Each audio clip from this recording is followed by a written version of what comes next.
Right. Assalamu alaikum, ladies and gentlemen. Please be seated, and I request you all to please turn off your phones or either put them on silent. We are already 4 minutes past, so let's begin.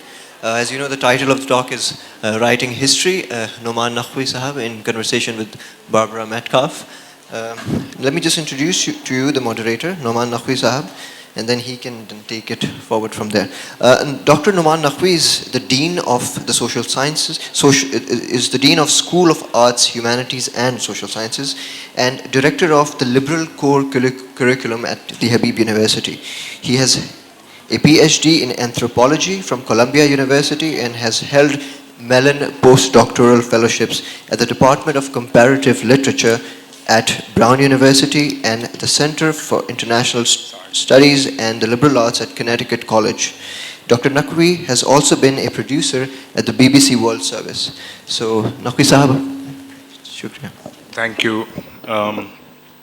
It is my extraordinary pleasure and privilege to introduce our very distinguished speaker, Professor Barbara Metcalf, who is a Professor Emeritus of History at the University of California, Davis. She's a specialist in the history of South Asia, especially the colonial period, and the history of the Muslim population of India and Pakistan. She previously served as the Dean of the College of Letters and Science at the University of California, Davis, and as the Alice Freeman Palmer Professor of History at the University of Michigan.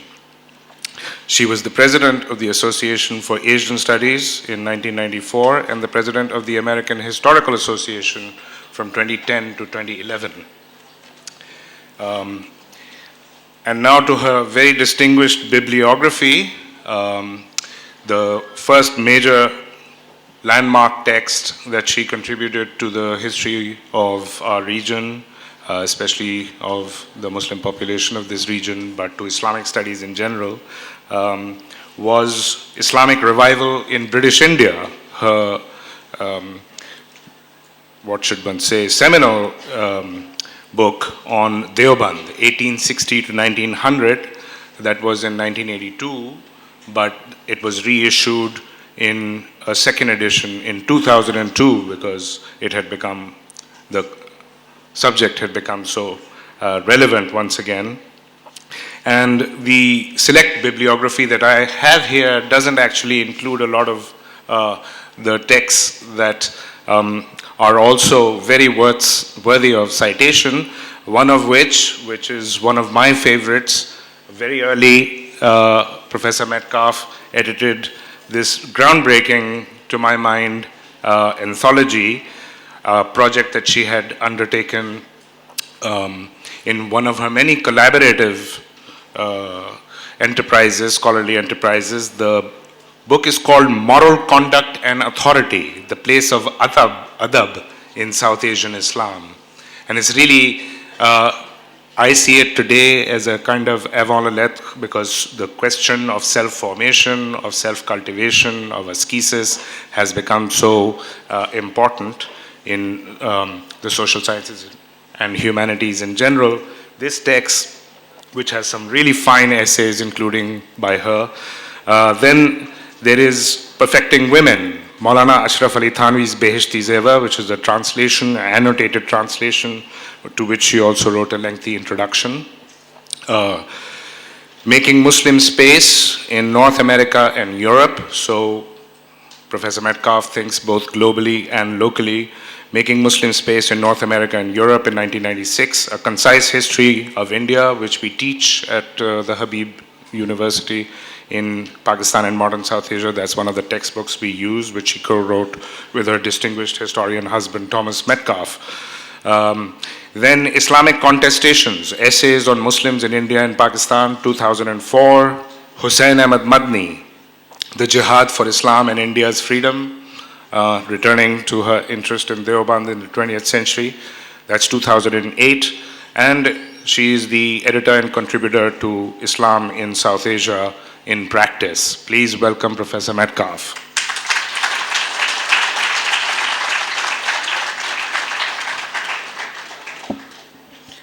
Well, thank you very, very much. I'm deeply honored to be here today and to have such a wonderful person as my interlocutor. It's a pleasure to be here, and though I don't accept his very generous introduction, I am very grateful for it. Thank you. Thank you. Professor Metcalf, before turning to the book on Deoband, which is of course the most topical still in many respects, I would like to start briefly with that anthology that you edited. So unusual for its time and so relevant. The question of adab, of course, was, as you point out, historically so central to Islamic societies and in some respects perhaps to this region in particular. Can you tell us something about that very early project today? I'm very interested that you've picked that out because it is a volume, and obviously what makes it work is not anything I wrote, but the quality of the contributions to it. And the volume really takes as its central problematic the extent to which, in a variety of distinctive domains, Muslims over history have very much evolved notions of the ethical, practical, moral behavior that ought to be associated with people in various roles. The word, often the adab of Sufis, is an easy one to talk about. But there were forms of behavior, ways of being in the world that were associated with other specific people, heaven knows, with princes, with muftis, with anyone in authority. And it's enormously important, I think, to see that, to understand the extent to which there are resources apart from the state that are intrinsic in society that sustain certain cultural practices. So I think that is what I'm interested in, that kind of moral quality that can be cultivated, that can be taught, that can be gained by always personal relationships with people who guide you. I think that's what I'm interested in. So this culture of adab, because that volume takes us up to the 19th century. Yeah, it's early. It starts early in the classical period, but That's right. takes us up to the 19th century. Do you think that culture of adab is still relevant today? Well, of course, one of the texts that I wrote on myself in that volume was Beheshti Zewer, Right. which really set out to democratize, if you will, notions of moral cultivation. And in this case, of course, for women and girls. And I don't know, in this audience, how many of you have read that classic book, but it is truly fascinating to see the expectation of the way a girl child can become a better person. And I think of all of the chapters in that book, the one that perhaps is most surprising is one that talks about literally how you become a person of certain standards, of discipline, of self-control, of generosity, of piety. And there are techniques, of which I'll only mention two. One is a behavioral theory of transformation. If you act like a good and generous person, if you praise the person you envy, if you are a person who hoards, but force yourself to be generous, it will change your inner core. That's a theory of personal development. There's another theory of personal development in this, and I'm just, giving you the tip of the iceberg. This is a book written for girls, well-born girls, middling-level girls, girls in which somebody in the family would be literate and able to read this book out loud, perhaps, right? So another theory is a kind of notion of a bifurcated self in which the girl holds a conversation an internal conversation of her, between her moral self and her impulsive, selfish, undisciplined self, and reasons internally.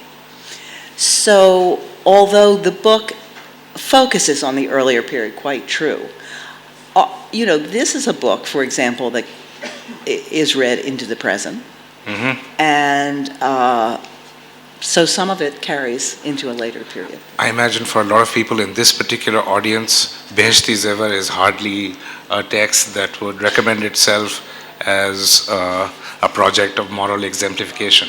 What would you say to people like that? I think that's a very good point. There's a book that was published by a woman called Ruby Lal on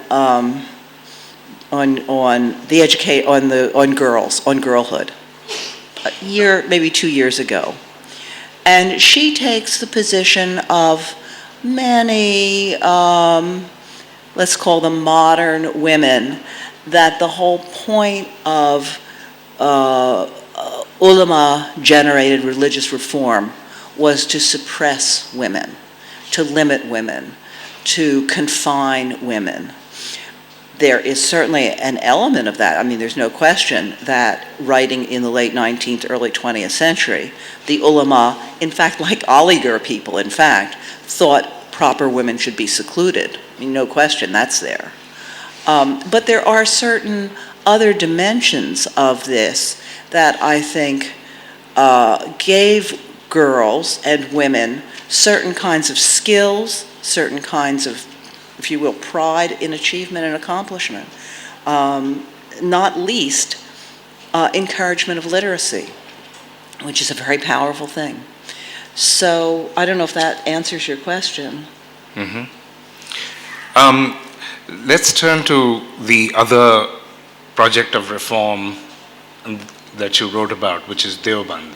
Yes. So your book was part of this. So I am a student of Nix, and there was this attempt at writing history from using categories that were native to the society rather than outside of it. But at the same time, you show these very dramatic changes that happen in this time period within the Muslim discourse as well. So there is always continuity and discontinuity in history. That's nothing new. There would always in any time period be. What makes this period in particular, 1860 to 1900, particularly interesting in terms of that problematic of continuity and discontinuity? I can tell you a couple of things about my reflections many, many years later about that project. At the time I worked on it, I was writing against 60s modernization theory, that everyone in the world would move gradually toward the institutional forms that existed in Europe, and that any change that came in society would be generated by cosmopolitan figures, in the case of British India, by figures who were, who knew English. And of course, when we think of change, we do think of people like Sir Syed Ahmed Khan, right? Chirag Ali, Mohsin ul-Mulk, that whole set of people. And what I wanted to argue instead was that there were, in a sense, classic notions of continuing change, revitalization within the Islamic tradition, and that was what we were seeing being played out. In the case of Deoband, particularly by the resource of hadith scholarship, of being able to look afresh at what was essential and what was contingent, at what was core, what was authentic, and what was an accretion. And that was, in a sense, what Nauman was talking about, to look at if you will, an indigenous category. I think that's what you were alluding to. At the same time, it was part of my goal to insist that people involved in this were not irrationally opposed to everything Western. And of course, for Deoband, the institutions, the resources that the British put in place were essential. The school was modeled on their educational system, formal classrooms, commencement ceremonies, annual reports, and so forth. They had no hesitation whatsoever in using modern technology of the day, like mail and telegram and trains and so forth.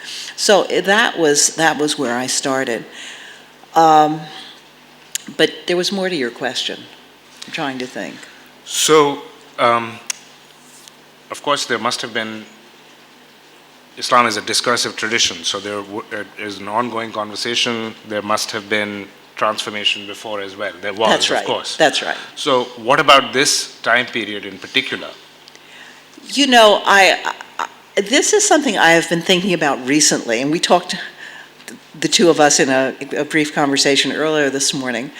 What's interesting about this period is that it is the period of the High Raj. It's the period immediately after the 1857 mutiny. And in that context, there was no one who was going to challenge British rule, and there was no one who was in a position to challenge the basic parameters of the, let's call it, division of labor in what was the role of native religion and what was the role of the colonial state. And the role of native religion was to be sequestered and devote itself only to family law, personal law, ritual behavior, ethical teaching.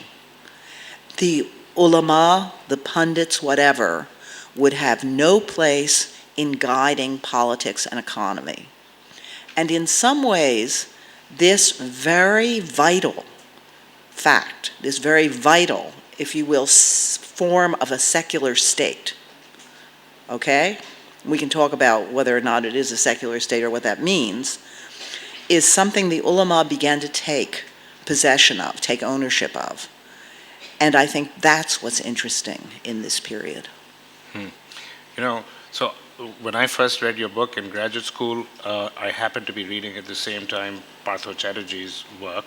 And it was remarkable to me that, in fact, what you're describing fits in very well with what he was saying as well, which is that under colonial rule, anti-colonial thought, anti-colonial nationalist thought, one of the things it does is precisely make this distinction between the inner world and the outer world. Mm-hmm. In the outer world, the realm of politics, economy, etc., as you said, there is no challenging the colonial state, but here, in the domain of culture, in the domain of custom, etc., family law, these are places where we are sovereign.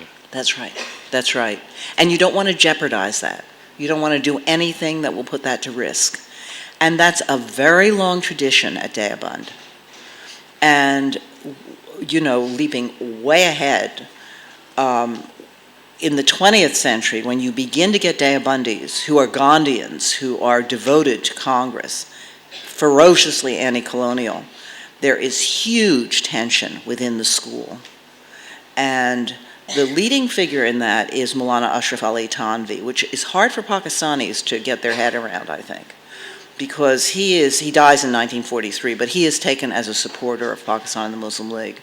And in fact, he came to support the League only under duress, because basically he wanted to protect a realm where the ulama were sovereign. And he resigned as surprast, as patron of the school in the 30s, because he didn't like politics at all. That was his position. Hussain Ahmad Madni, however, Is the opposite. Is the opposite. Yeah. So can you tell us about your interest in Hussain Ahmad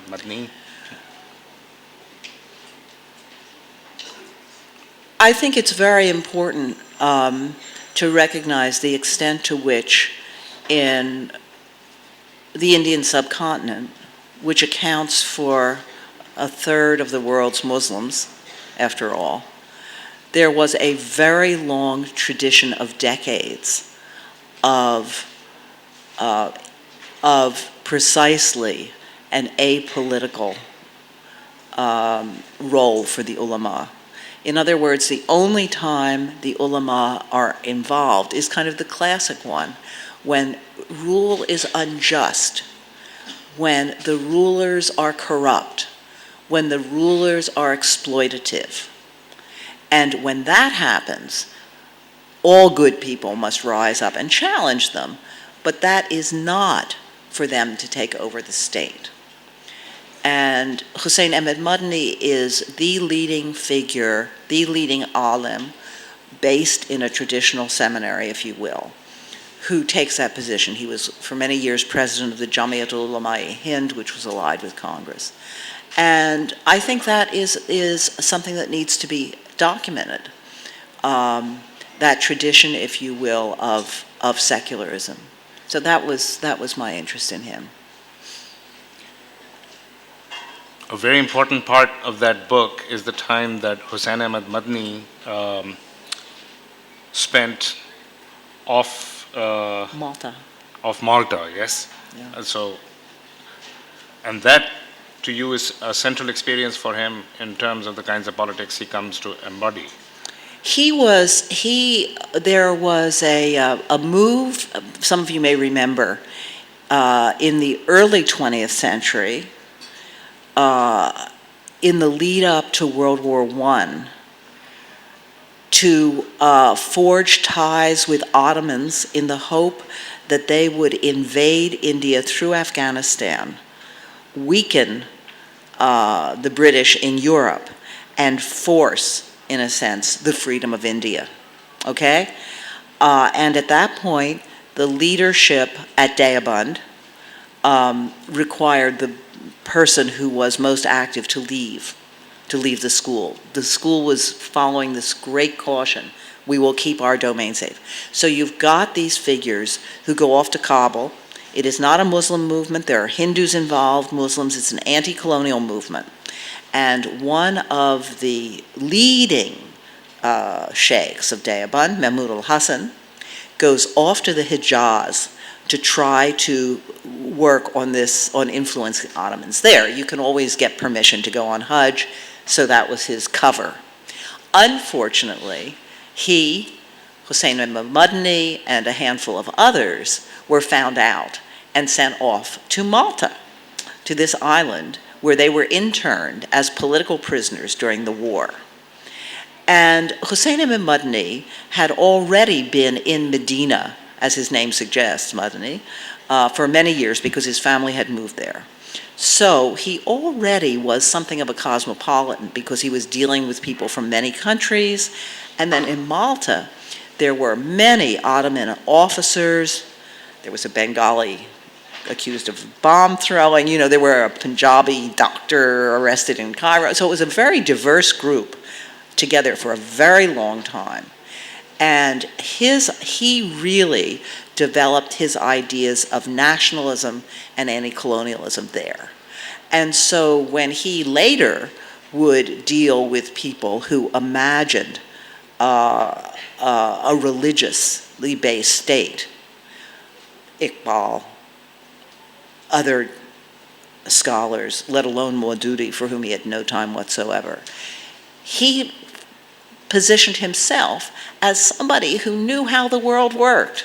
In the modern world, territory defines states, and anything else is a chimera, is utopian maybe, but it is never going to happen. And so he was a ferocious realist, and I think that came out of that was forged in Malta. I don't know how many people remember today this debate that Hussein Ahmed Madani had with Iqbal, precisely on this question of what is Qawm and what is Millat, and his critique of Iqbal then, which seems very relevant today. Yeah. But so going from the founding of Deoband through Maulana Ashraf Ali Thanvi, through Hussain Ahmad Madni. So you are aware of this trajectory. You've been working on it for a long time. What was it like after September 11th when everybody started talking about it? So what about some of that latter trajectory of Deoband? Well, I think my main interest in the latter trajectory was to try to object when people wanted to tar Deoband in general with the brush of fanaticism, Islamic radicalism, and terrorism. And that's a very common thing if you read newspapers or anything else. And my argument is that, and I'm certainly not the only person to make this argument, is that the Deoband label, what does it mean? It really has to do with certain scholarly networks. But in fact, Deobandis in various settings really take on the color of their setting. And so in India, the Deobandis are known for their support of the political arrangement that's in place. They focus on their teaching, their scholarship. The Jamaat Islami is fascinating in its Indian context. It took a while, but Maududi had taken the position that one does not even vote in a non-Muslim state. And the Jamaat rapidly became very much like the Jam'iyyat Ulama-e-Hind, primarily educational, participating in Indian democracy, serving vegetarian food at their annual meeting, something I encountered at one point, so that anyone would feel welcome. So in the Indian context, you take on the coloring of that society. In the Pakistani context, Deobandis became a political party, right? And I think in the little piece I wrote for the Social Science Research Council, I probably rather unkindly said, as corrupt as any other Pakistani political party. I apologize to any of you who feel I've hurt your feelings. In Afghanistan, the Taliban operated, had links to Deoband, right? Deobandi scholars. And they operated like all of those jihadi groups in the 90s as basically a tribal group competing for power. With a particular program, to be sure, but their basic structure was one that was being replicated. So I think it's that kind of attention to the specific context of later Deoband I think is very important. Thank you. I wanted to shift registers a bit. One of the things in the presidential address that is particularly relevant today, and we were talking about 20 years ago. You're talking about the AAS. Yeah. Yeah. Well, it's not that long ago. Yeah. 20 years ago. I mean, it's strange. Our sense of, speaking of history, our sense of what a decade counts for has itself transformed quite a bit. I read a scholar saying as early as 1984, as it was something like a prehistoric time period. But 1994, so you were particularly concerned about what was happening to Muslim minorities in India, but in general also the histories and implications of nationalism and communitarian identities. Would you like to talk about that, how that's relevant today? You're absolutely right that after 1992 and after the Babri Mosque episode and the violence against Muslims in places like Bombay, it was hard not to address that as a core issue when I gave this address. There is absolutely no question. Muslims in India are discriminated against and they are poor. In a panel we were in yesterday on partition, a young man at the back of the room said, Well, when you see what happened to the Muslims in India, you can see, you're all lamenting the tragedy of partition and so forth, but you should recognize it was a good thing. I don't think that's true. And why is that? Because historians tend not to do counterfactual history. We don't know what would have happened if partition hadn't happened, if there had been something like the cabinet mission. But be that as it may, the fact of the matter is the decimated Muslim community has had a hard time. And front and center is the accusation that Muslims are foreign, that they don't belong, which of course is appalling. And in my own personal sense, I had been very active in the 80s in a group under the aegis of the American Social Science Research Council that was looking at Muslims worldwide, working on comparative topics. And this Adab volume came out of that conference.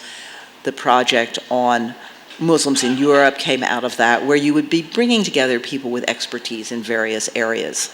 And I had a cause there, too, which was that in the study of Islam and Muslims, the Muslims of the Indian subcontinent are marginalized, and people assume that all that matters is in the Middle East. This is an academic problem, that's legitimate. When I chose my topic, I was in a South Asian Studies department, and the chair of the department said, if you work on Muslims, you will never get a job. And he was right. Well, I did get a job, so it wasn't right. But where he meant well. He meant well, because every field has gatekeeping concepts. That's an anthropologist, Arjun Appadurai, who says that. And what that means is if you're going to work on Islam and get a job, you better do Arabic and Middle Eastern. If you're going to work on India, which I was doing, you better work on the majority population. So it went back to that. So in a sense, working on this comparative thing and insisting that the Muslims of South Asia be equally attended to was what I was doing in the 80s and early 90s. And then I really drew back. And this talk, down to this work on Hussein Ahmed, in a sense, was an effort to relocate Muslims as essential and integral to South Asian history. Right. It's not just an academic problem, of course. No. I mean, these academic problems, so given the history of Orientalist scholarship, now are common sense. So even Muslims in South Asia think that the heartland of Islam is in the Middle East. Right. Right? Right. And this is particularly true in Pakistan. So actually, it's very difficult, despite the amount of scholarship, and this is a reflection that was there in that address itself, that despite the amount of scholarship that shows that, in fact, these national communities, the ideas of nations and religious identities are very, very recent. Mm-hmm. We have enormous amounts of evidence for this. Even amongst educated people, to this day, it's really difficult to pry yourself free of these categories. Mm-hmm. Mm-hmm. So how does one go about? Well, of course, here is what everyone does. You think that what you do is the shoemaker knows that unless he makes good shoes, the world will come to an end, right? And the historian, but I think historians are right. We need good history, because unless we have good history, we are trapped in myths that can be very destructive. And certainly the myth that there is anything like a Muslim community in South Asia early on is wholly a myth. And so the solution is a long-term study that recognizes pluralism, that recognizes that when, in the 13th, 14th, 15th century, there are incursions of Turks and Afghans into the south. What are they called? They're called mlecha. They're sort of assimilated to other people who are uncultured They're called Turks. Or they're called the warriors with horses, unlike the Ganapati with elephants, or unlike the Vijayanagar with men. They're the people with horses. And so it's a very loose category, a shifting category. And those same people are allying not with other Muslims, they may well be attacking other Muslims. They're allying with people with shared, worldly interests. And to get a sense of that kind of history is enormously important. To get a sense of the linguistic divides, the cultural divides, and to see the extent to which the structures of, if you will, modern society and colonial institutions together force into relationship these amorphous groups is a project for historians. Right. I remember reading in when I first read Concise History of India, right in the beginning of the book, one of the things that really struck me was a straightforward fact, which everybody knows, is that the heart of the Muslim empire, which was in North India, that's where Muslims are in a minority. Yeah. It's a remarkable historical fact, but you pointed it out in a fashion which completely undoes the idea that in fact Muslim rule spread through the sword. Exactly, Yeah. exactly. So our audience has been listening rather patiently for a while. I think we should open the floor. G.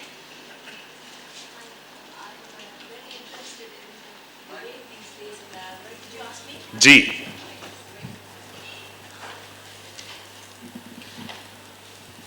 Thank you very much for that very interesting talk. I just wanted to ask Dr. Metcalf about her views on history teaching in schools today. That's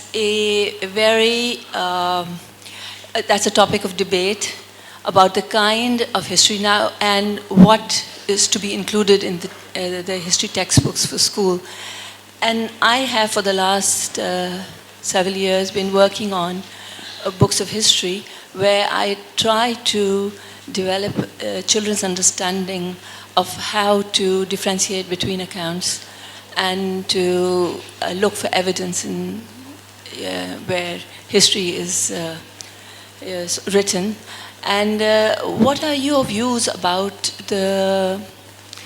what would you suggest to people like me and to others who are concerned with history teaching in schools today, especially in Pakistan? Thank you for a very interesting question. And I think you're absolutely right to ask that.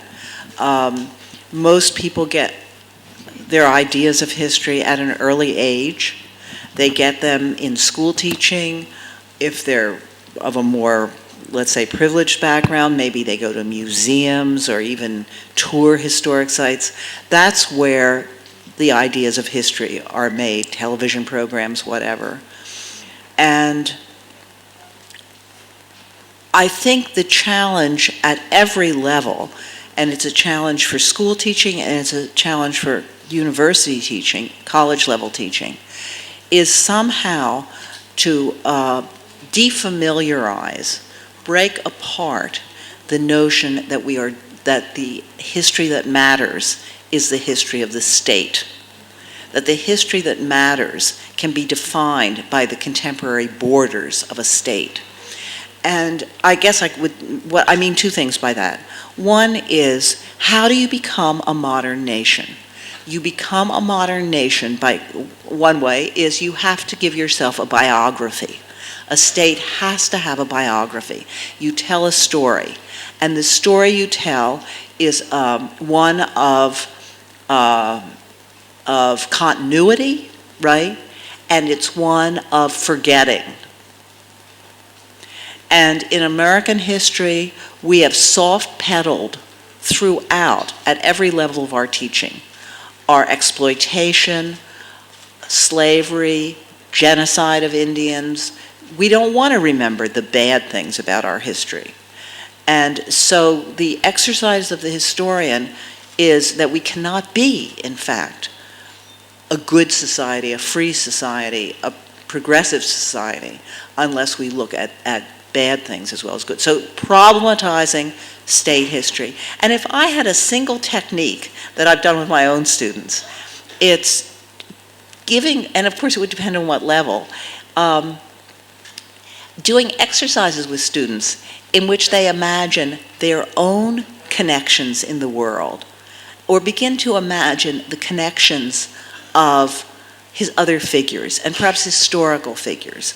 So if you were in Pakistani history and you were doing Mohenjo-Daro era, you would ask students, do a map.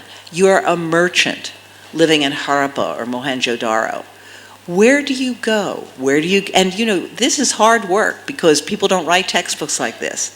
Where do you get that lapis lazuli that goes into the jewelry? Where do you get? So trade networks, and pretty soon you would have a map that didn't map onto any modern state, but that showed that the significant cultural and economic area was one that extended to other river valley civilizations, right? And you would do the same with Gandhara or the Mughal Empire. For much of what was going on, if you looked at trade, travel, movement of people, it would be circles that go into Safavid Iran and Central Asia, and you'd begin to think in a different way.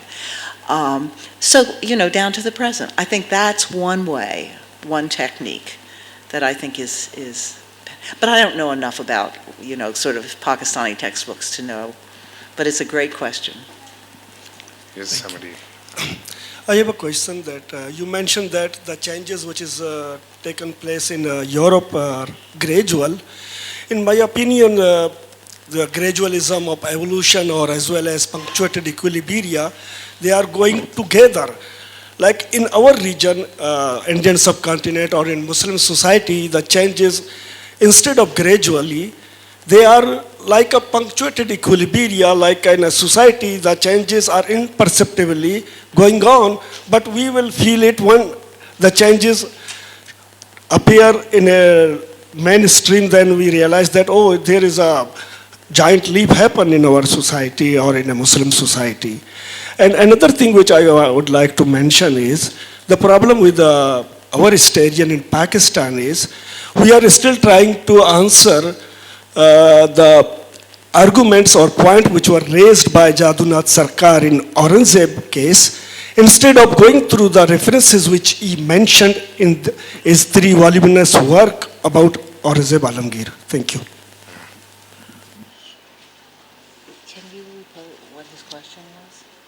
I think the first part is about The speed of change. the speed of change, Yeah. much more rapid Right, than right. might have happened in Europe.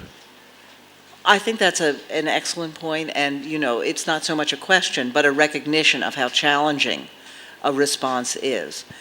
And the subject of Jadunath Sarkar is a fascinating one. There's a brilliant new book that's just been published by Dipesh Chakrabarty, which is a study of, some of you may not know, Jadunath Sarkar, who was in the actually colonial period, late colonial period, the foremost historian of the Mughal Empire.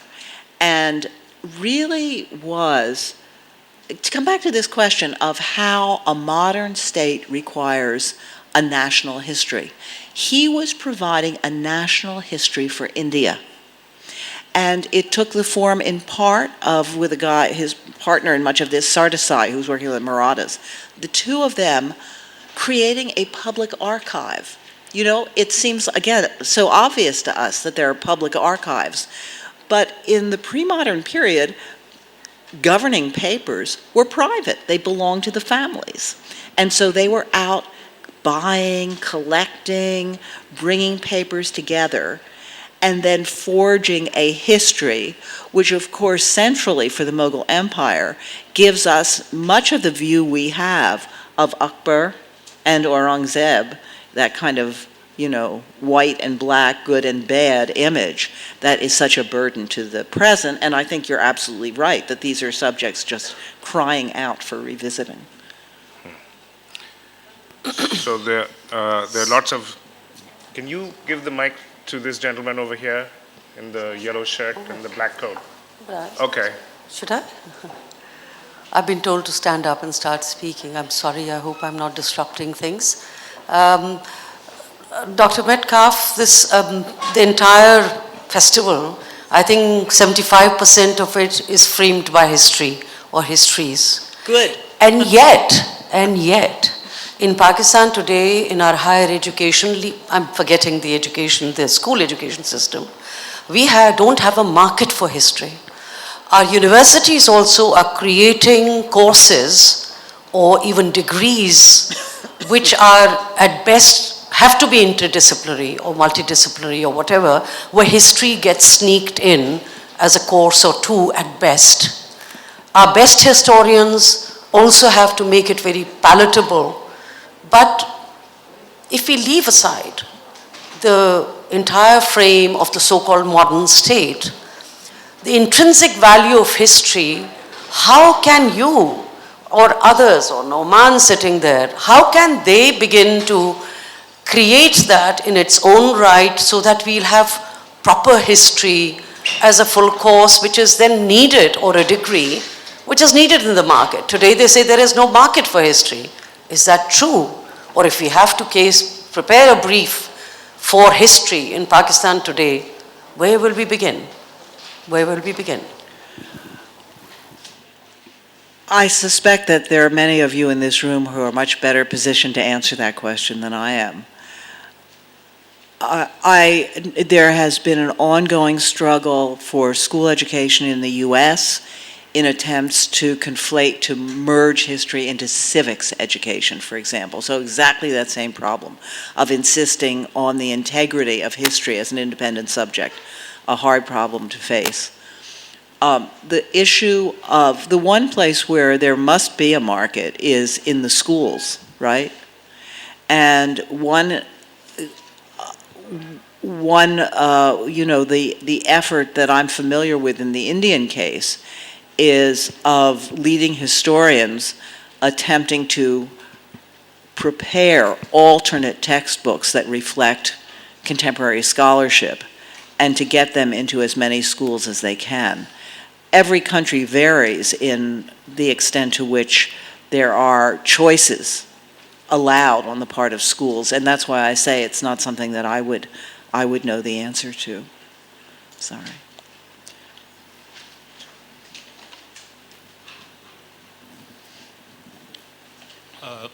Thank you. This is very appreciable and remarkable to see a scholar, a distinguished scholar, having outstanding command on the Hussain Ahmad Madani, Bishti Zawar, and Deobandi School of Thought, and so many other dynamics have been impacting Muslim society. So this is really great. But being a historian, what do you see the impact of these all conservative forces and the conservative interpretation of the religion, culture in Muslim society, whether it's India or Pakistan? Because at the moment we have been witnessing the Muslims, whether living in India or Pakistan, have been voicing their concerns and their issues on the behalf of the progressive platforms.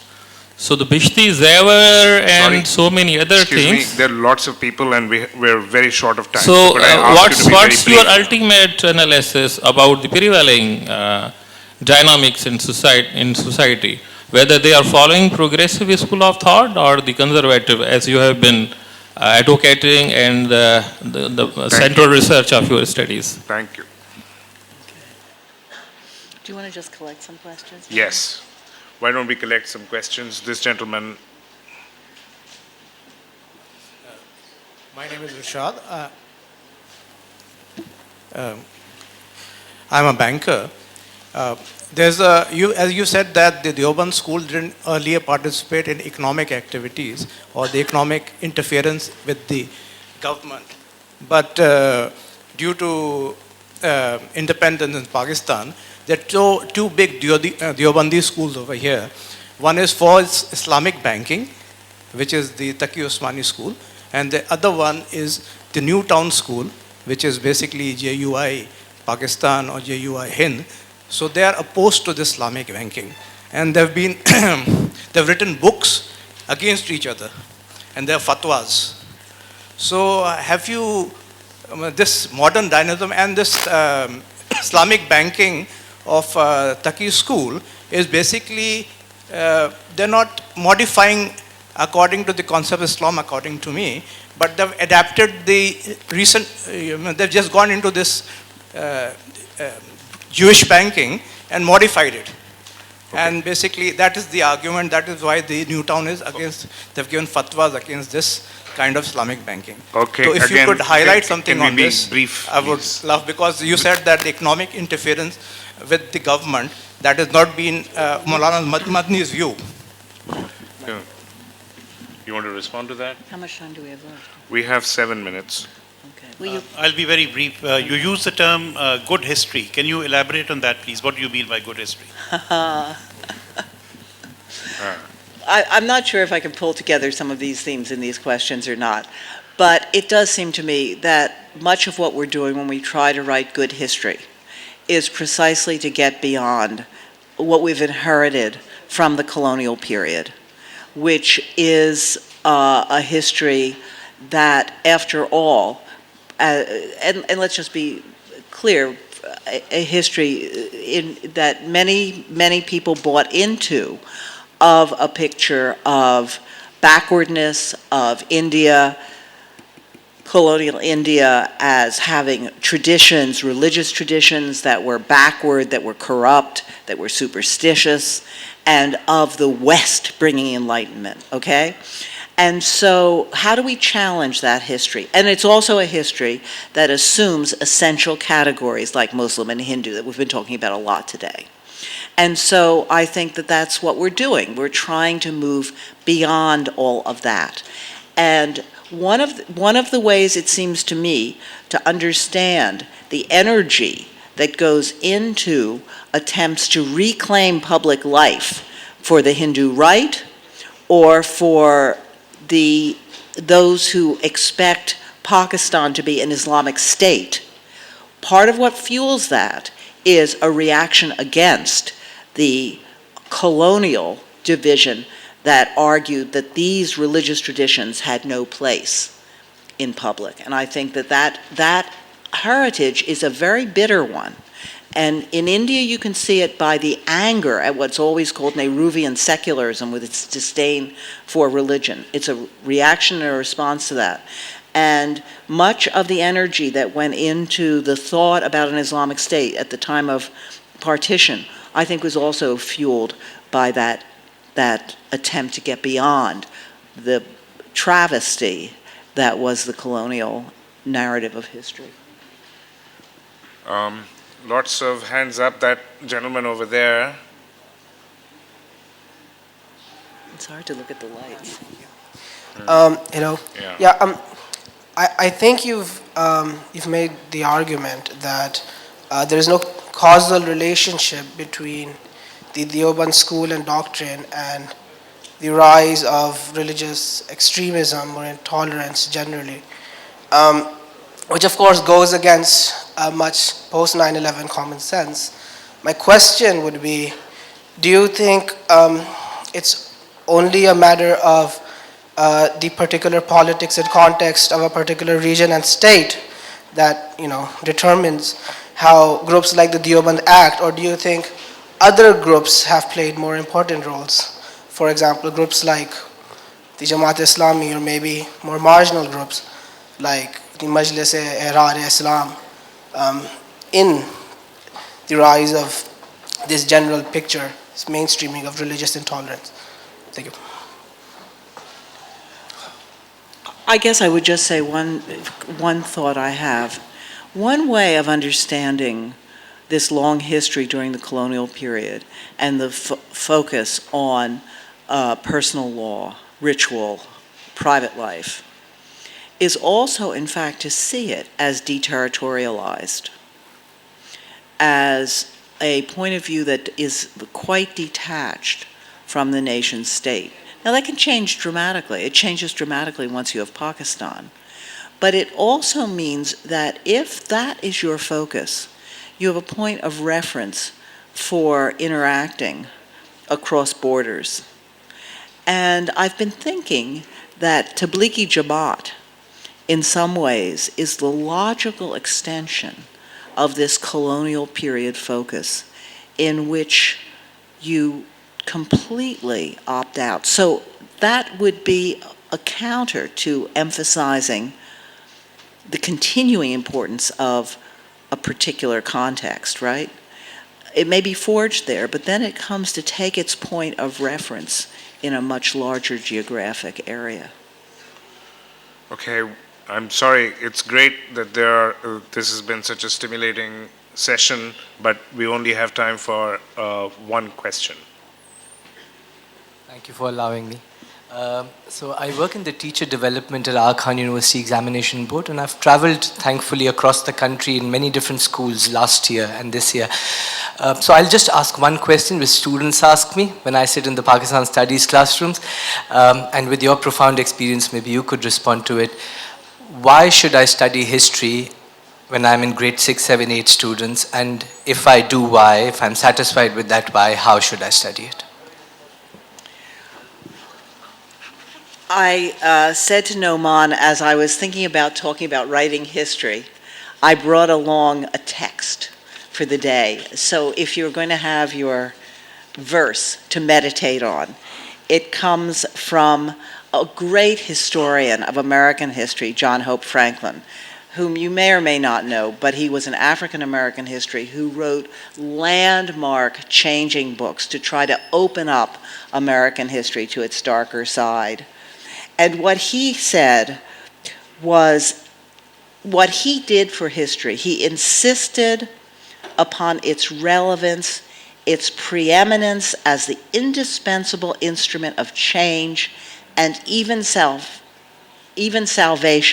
from legacies that, if left unexamined, will destroy us.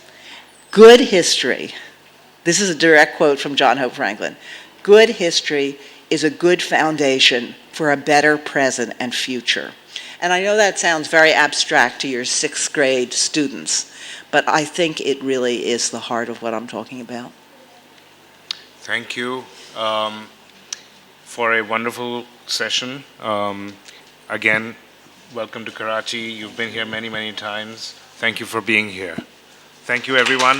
Thank you all for coming and for such a wonderful interlocutor. I am so grateful to you for actually, yesterday I met a lovely priest. Well, thank you all for being such a wonderful audience. Well, we'll be back in the Aquarius Hall for the next talk that's titled Laughter, the Best Medicine with Saad Haroon, Sanjay Rajura, and moderator as Nadeem F. Paracha. But this session will be at 1:45, so we'll be skipping the next slot. But I'd request you all to please, try and visit the main garden where we have A Story is a Vagabond, and it's a tribute to the late Intizar Hussain Sahab. Thank you.